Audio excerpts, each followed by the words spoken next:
ಸ್ನೇಹಿತರೆ, ಇನ್ನೇನು Calcutta season start ಆಗ್ಲಿಕ್ಕಿದೆ. So ಕೋಸಿನ ಬೆಳೆಗೆ ಒಂದು ಬೇಡಿಕೆ ಅನ್ನೋದು ಕಲ್ಕತ್ತಾ ಸೀಸನ್ ಅಲ್ಲಿ ಚೆನ್ನಾಗಿರುತ್ತೆ. ಯಾಕಂತ ಹೇಳಿದ್ರೆ ಇಲ್ಲಿಂದ ಪಾರ್ಸಲ್ಗಳೆಲ್ಲ ತುಂಬಾನೇ ಹೋಗ್ತಾ ಇರ್ತದೆ. ಸೊ ಈ ಕೋಸಿನ ಬೆಳೆ ವಿಚಾರವಾಗಿ ಒಬ್ಬ ಹಿರಿಯ ರೈತರ ಹತ್ರ ಇವತ್ತು ನಮ್ಮ ಒಂದು ಮಾಹಿತಿ ತಗೊಳ್ಳೋಣ ಅಂತ ಬಂದಿರ್ತೀರಿ. ಸೊ ಮಾಹಿತಿ ಇಂಟ್ರೆಸ್ಟಿಂಗ್ ಆಗಿರುತ್ತೆ. ಯಾಕಂತ ಹೇಳಿದ್ರೆ ಹೊಸ ರೈತರು, ಹೊಸ ಟೆಕ್ನಾಲಜಿ, ಇನ್ನೊಂದು ಮತ್ತೊಂದು ಇರ್ಬೋದು. ಆದ್ರೇನೋ ಅಷ್ಟೇ ಎಕ್ಸ್ಪೀರಿಯನ್ಸ್ ಮುಂದೆ ಯಾವುದು ಇರೋದಿಲ್ಲ. ಸೊ ಹಿರಿಯ ರೈತರ ಜೊತೆ ಇನ್ನಷ್ಟು ಮಾಹಿತಿಗಳನ್ನ ತಗೊಳ್ತಾ ಹೋಗ್ತೀವಿ. ಬನ್ನಿ ಅಣ್ಣ. ನಮಸ್ಕಾರ ಅಣ್ಣ. ನಮಸ್ಕಾರ ಅಣ್ಣ. ನಿಮ್ಮ ಹೆಸರು ಮತ್ತೆ ನಿಮ್ಮೂರಣ್ಣ? ನಮ್ದು ಕುಪ್ಪೂರು. ನಮ್ಮ ಹೆಸರು ರಾಮಕೃಷ್ಣಪ್ಪ ಅಂತ. ಅಣ್ಣ, ಎಷ್ಟು ವರ್ಷಗಳಿಂದ ಈ ಒಂದು ಕೋಸಿನ ಕೃಷಿ, ಕ್ಯಾಬೇಜ್ ಕೃಷಿ ಮಾಡ್ಕೊಳ್ತಾ ಭದ್ರ ಸರ್, ನಾವು ಸುಮಾರು ಒಂದು 20 ವರ್ಷದಿಂದ ವ್ಯವಸಾಯ ಕೋಸು ಹಾಕ್ತಾ ಇದ್ದೀನಿ. 20-30 ವರ್ಷದಿಂದ ವ್ಯವಸಾಯ ನಮ್ದು ವ್ಯವಸಾಯ ಮಾಡ್ತಾ ಇದ್ದೇನೆ. ಈ ಕೋಸು ಬೆಳೆ ಹೆಂಗೆ ಅಂದ್ರೆ ನೆಲಕ್ಕ ಚೆನ್ನಾಗಿ ಆಬಾದ ಮಾಡ್ಬೇಕು. ನೆಲ ಚೆನ್ನಾಗಿ ಆಬಾದ ಮಾಡಿ ನೆಲಕ್ಕೆ ಒಂದು 15-20 ಗೊಬ್ಬರ ಹಾಕಿಬಿಟ್ಟು ಊತ್ರೆ ಅರ್ಜೆಂಟ್ ಮಾರ್ಕಿಂಗ್ ಬರೋ ಟೇಜ್ಕ ಆಪಿಗಳು ಕಂಟ್ರೋಲ್ ಮಾಡ್ಕೊಳ್ಬೇಕು. ಅದಿಲ್ಲ ಫಸ್ಟ್ ನಾವು ಬಿಟ್ಬಿಟ್ರೆ ಎಲ್ಲಾ ಕಿತ್ತು ಬಿಸಾಕ್ಬೇಕಾಗ್ತದೆ, ಸುಳ್ಳೆಲ್ಲ ತಿಂದ್ಬಿಡ್ತದೆ. ನಾವು ಫಸ್ಟ್ ಕಂಟ್ರೋಲ್ ಮಾಡಿಲ್ಲ ಅಂದ್ರೆ ಲಾಸ್ಟ್ ನಾಗ ಎಂತ ಮುದ್ದೊಡಿದ್ರೇನು ಕಂಟ್ರೋಲ್ ಆಗಲ್ಲ. ಯಾಕಾಗಲ್ಲ ಅಂದ್ರೆ ಆಪಿಗಳು ಏನ್ ಮಾಡ್ತದೆ ಅಂದ್ರೆ ಎಷ್ಟು ಮಳೆ ಹೊಡೆದ್ರೆ ನಾವು ಕೆಳಗೆ ಇರ್ತದೆ, ಒಂದು ಮಳೆ ಅನೇಕ ಒಂದು ಆಪೆ ಸಾಯಲ್ಲ. ನಾವು ಫಸ್ಟ್ ನಿಂದ ನಾರುತಾಗನಿಂದ ಅದನ್ನ ಕಂಟ್ರೋಲ್ ಮಾಡ್ಕೊಂಡ್ ಬಂದ್ರೆ ಮಾತ್ರ ಕೋಸ್ ಬೆಳಿಬಹುದು.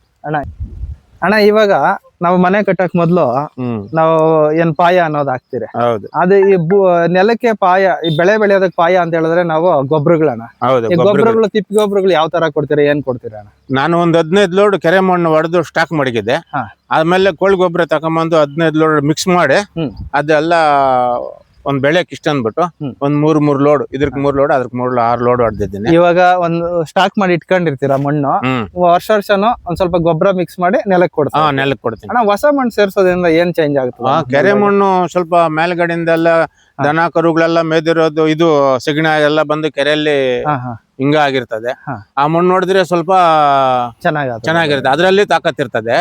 ನಾವು ಇದು ಕೋಳಿ ಗೊಬ್ಬರ ಆಗ್ಲಿ, ನಮ್ ನಾಟಿ ಗೊಬ್ಬರ ದನಗಳದಾಗ್ಲಿ ಸ್ಟಾಕ್ ಮಾಡಿದ್ದು ಮಿಕ್ಸ್ ಮಾಡ್ತಿರಲ್ಲ, ಅದನ್ನು ಎಲ್ಲ ಮಿಕ್ಸ್ ಮಾಡಿ ನೆಲಕ್ಕೆ ಕೊಟ್ರೆ ಚೆನ್ನಾಗತ್ತದೆ. ಅರ್ಜೆಂಟ್ ಆಗಿ ಮಾರ್ಕಿಂಗ್ ಟೇಜ್ ಬಂದ್ಬಿಟ್ರೆ ಆಮೇಲೆ ಹುಳು ಅಷ್ಟೊಂದು ಬೀಳಲ್ಲ. ಸರಿ ಅಣ್ಣ. ಈಗ ಗೊಬ್ಬರ, ಈ ಕೋಳಿ ಗೊಬ್ಬರ, ಮಣ್ಣು, ಹೊಸ ಮಣ್ಣು ಮಿಕ್ಸ್ ಮಾಡಿ ಕೊಟ್ಟಿದ್ದೀವಿ.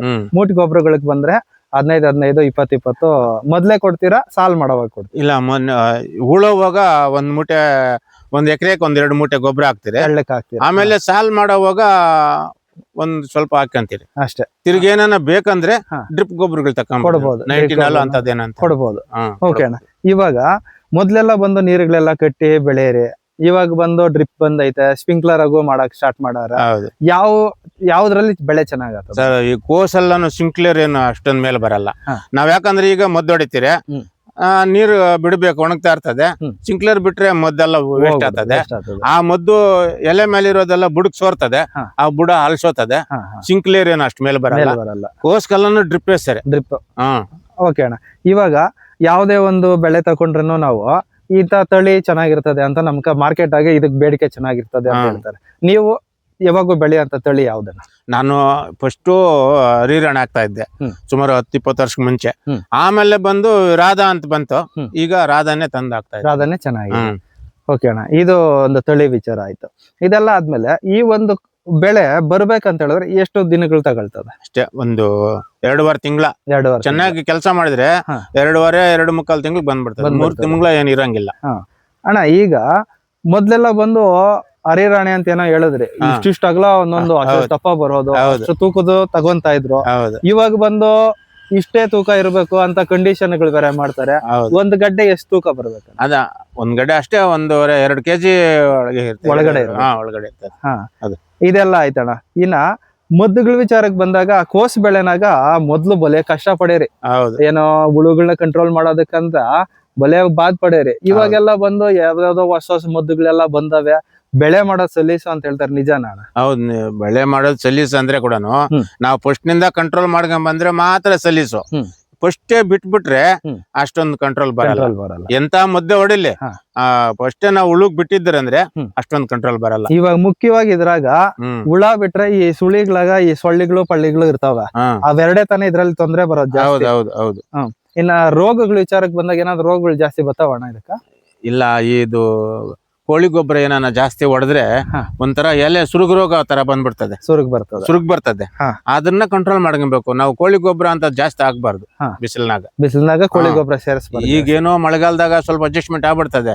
ಬೇಸಿಗೆನಾಗ ಏನಾನ ಕೋಳಿ ಗೊಬ್ಬರ ಅದು ಜಾಸ್ತಿ ಆಗ್ಬಿಟ್ಟಿದ್ರಂದ್ರೆ ಈ ಎಲೆಗಳೆಲ್ಲ ಒಂಥರ ಗಡ್ಡೆ ಹೊಡೋ ಟೇಸ್ಕ ಹಾ. ಅದು ಸುರುಗು ರೋಗ ಅಂದ್ಬಿಟ್ಟು ಎಲೆಗಳೆಲ್ಲ ಒಣಗೆ ತರ ಬಂದ್ಬಿಡ್ತದೆ. ಇವಾಗ ಮುಖ್ಯವಾಗಿ ಏನಂತ ಹೇಳಿದ್ರೆ ಇದು ಎಲೆಕೋಸೆ ಅಂತಾನೆ ಕರೆಯೋದು.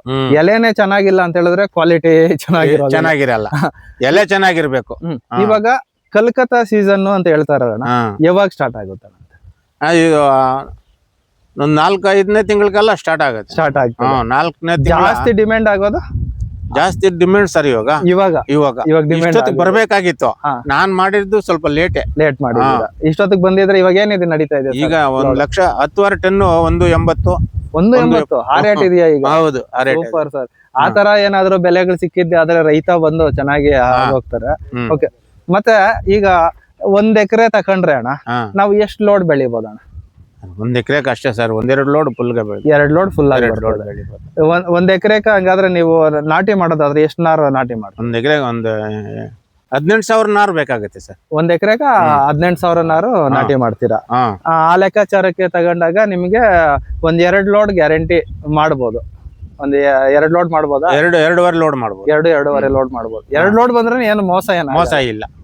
ಈಗ ನಾರುಗಳು ಸಾಲುಗಳು ನೋಡೋದಾದ್ರೆ ಅಣ್ಣ ಎಷ್ಟು ಅಡಿಕ? ಇವಾಗ ಒಂದ್ ಸಾಲಿಂದ ಇನ್ನೊಂದ್ ಡ್ರಿಪ್ ಪೈಪ್ ಎಷ್ಟು ದೂರ ಕೊಡ್ತೀರಾ? 2.5 ಇಡ್ಬೇಕು ಸರ್. 2.5 ಇದ್ರೆ ನಾವು 2 ನಾರು ಉಳ್ತಿರಲ್ಲ, ಅಲ್ಲಿಂದ ಇಲ್ಲಿಗೆ 2.5 ಕಡುಗು ನಾನು ಹೊಡೆದಿರೋದು. 2.5 ನೀವು ಕಡುಗು ಹೊಡೆದು ಹಾಕಿರೋದು. ಒಂದ್ ಸ್ವಲ್ಪ ಹೆಚ್ಚು ಒಂದು ಸಸಿಯಿಂದ ಇನ್ನೊಂದ್ ಸಸಿಕ ಅಂತರ ಎಷ್ಟು ಕೊಡ್ತೀರಣ್ಣ? ಇವಾಗ ಈ ಒಂದ್ ಸಸಿಯಿಂದ ಇನ್ನೊಂದ್ ಸಸಿಕ ಅದೇ ಒಂದ್ ಅಡಿಗೆ ಒಂದ್ ಅಡಿಗೆ ಒಂದೊಂದು ಸಾಲುಗಳು ಬಂದು 2.5 ಇಂದ 3 ಅಡಿ.